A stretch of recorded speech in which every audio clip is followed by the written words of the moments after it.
Aubrey asks, what if our DNA was TNA? Aubrey's a Doctor Who fan. Doctor Who is a Time Lord, this race of aliens that's biologically, different, even though, of course, they just look just like us. But apparently, along with having things like two hearts, he has DNA that is triple stranded. So first, I have to ask, Doctor Who, is that in Belgium? Is that Oh a yes, thing? absolutely. I'm really into Doctor Who. I like it a lot. I think it's a lot of fun. It's not so sciencey, but Yeah. I really like the stories and especially the comedy and the fun and the quirkiness of Doctor Who. Oh, great. Well, now I'm gonna have to get back into Doctor Who. There goes all my Yeah, free time.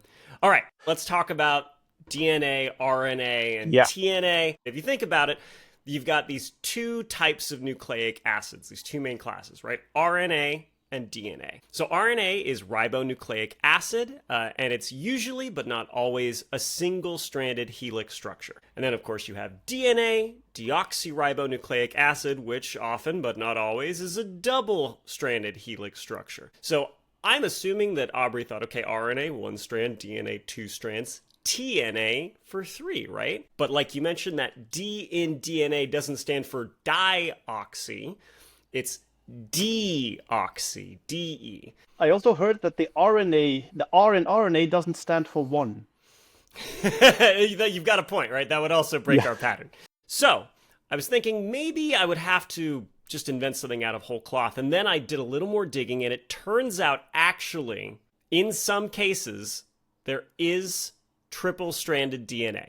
It exists It does in exist. It exists in in nature or in the us. lab. In In us. us. Yes. So normally, DNA has nitrogenous bases that pair off, right? Adenine with thymine, guanine with cytosine. But it's possible in some cases for adenine to form bonds with two thymines and for guanine to form two bonds with two cytosines. So, in certain places in your DNA, you can get a third strand that comes in to the major groove for a little bit and just sticks on in there and makes a triple helix structure very briefly.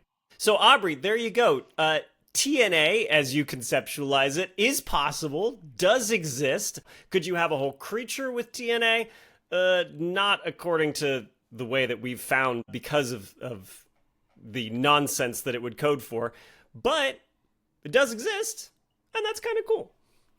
But it even exists in our bodies. Your part time lord.